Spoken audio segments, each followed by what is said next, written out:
దేవునికి స్తోత్రములు. పరిశుద్ధ గ్రంథంలో మనం ఒక మాటని గమనిస్తాం. యేసు ప్రభు వారు తన శిష్యులతో మీరు నాకంటే గొప్ప కార్యములను చేస్తారు అని చెప్పారు. అయితే మనము అలాంటి గొప్ప కార్యాలు చూడలేకపోతున్నాము, చేయలేకపోతున్నాం. కారణం ఏంటి? యేసు ప్రభు వారి మాట ఎన్నడూ కూడా తప్పి ఉండలేదు కదా. మరి అలాంటప్పుడు మనము కూడా యేసు ప్రభు వారు చేసిన కార్యముల కంటే గొప్పవైనటువంటి కార్యములను చేయగలగాలి కదా. ఎందుకు చేయలేకపోతున్నాము? ఆలోచన చేశారా ఎప్పుడైనా? ఎందుకు చేయలేకపోతున్నాము అంటే, యేసు ప్రభు వారు మాట ఇచ్చి తప్పే దేవుడు కాదు, వాగ్దానం చేసి మర్చిపోయే దేవుడు కాదు. దేవుడు చెప్పిన ఏ మాట అయినా ఎప్పటికీ నిరర్ధకం కాదు అని వాక్యం సెలవిస్తుంది. కానీ ఎందుకు మనము ఆ కాలంలో యేసు ప్రభు వారు చేసినటువంటి కార్యాలు ఈ రోజున చూడలేకపోతున్నాము అంటే, దేవుని మాట నిరర్ధకం కాలేదు, కానీ మనము దేవుని మాట తప్పి బ్రతుకుతున్నాము కాబట్టి, ఆజ్ఞలు అనుసరించడం లేదు కాబట్టి.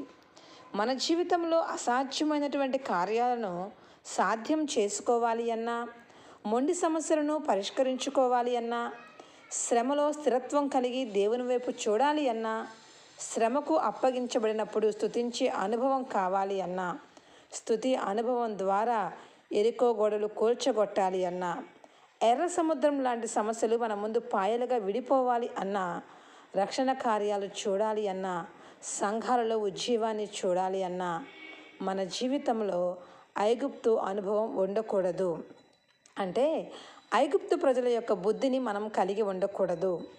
అలాంటి మనస్సును మనం కలిగి ఉండకూడదు.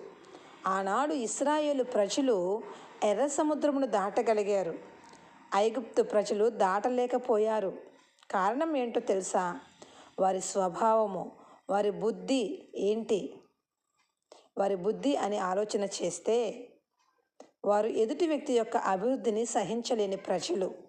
అంటే అసూయ కలిగిన వారు. ఎదుటి వారి శ్రమను దోచుకునే ప్రజలు అంటే దొంగలు. ఎదుటి వారిని తమ అవసరాలకు బహుగా ఉపయోగించుకునేవారు అంటే అవకాశవాదులు. శ్రమకు తగ్గ కష్టాన్ని ఎదుటి వారికి ఇవ్వకుండా మోసం చేసేటటువంటి స్వభావం కలిగిన వారు. వారి గొప్ప కొరకు, ఘనత కొరకు, స్థానం కొరకు, రాజ్యం కొరకు ఎదుటి వారిని చంపేటటువంటి స్వభావం కలిగిన వారు అంటే నరహంతకులు. ఇలాంటి స్వభావం కలిగిన వారు కనుక ఐగుప్తు ప్రజలు ఎర్ర సముద్రాన్ని దాటలేకపోయారు. ఆ సముద్రంలో పడి చచ్చిపోయారు. ఈరోజు దేవుడు మన జీవితంలో అద్భుతాలు, ఆశ్చర్య కార్యాలు, గొప్ప గొప్ప కార్యాలు మన జీవితంలో చేయాలి అన్నా, మన ద్వారా చేయాలి అన్నా, మనము ఐగుప్తు బుద్ధిని కలిగి ఉండకూడదు. అలాంటి బుద్ధిని కలిగి మనం ఎన్ని ప్రార్థనలు చేసినా, ఎంత పరిచర్య చేసినా, ఎన్ని కానుకలు ఇచ్చినా కూడా ఏ మాత్రం ప్రయోజనం ఉండదు. దీవెన కానీ, దేవుని ఆశీర్వాదం కానీ పొందుకోలేం. ఇంకా చెప్పాలి అంటే, అలాంటి బుద్ధిని కలిగి క్రీస్తుని వెంబడించినట్లయితే, లేదా క్రీస్తు వారమని చెప్పుకున్నట్లయితే, ఆనాడు ఐగుప్తు ప్రజలు ఎలాగైతే సముద్రమును దాటకపోగా దానిలో పడి చచ్చిపోయారో, అలాగే మనము కూడా ఆత్మీయ జీవితంలో చనిపోతాము. అప్పుడు మన మొదటి స్థితి కంటే కడపటి స్థితి మరి ఘోరమైనట్లుగా మన పరిస్థితి ఉంటుంది. కాబట్టి ఐగుప్తు బుద్ధిని, ఆ స్వభావమును విడిచిపెడదాము, క్రీస్తుని వెంబడిద్దాము, దేవుడిచ్చే ఆశీర్వాదాలు, దీవెనలు పొందుకుందాము. అట్టి కృపను పరిశుద్ధాత్మ దేవుడు మనకు దయచేయునుగాక. ఆమెన్.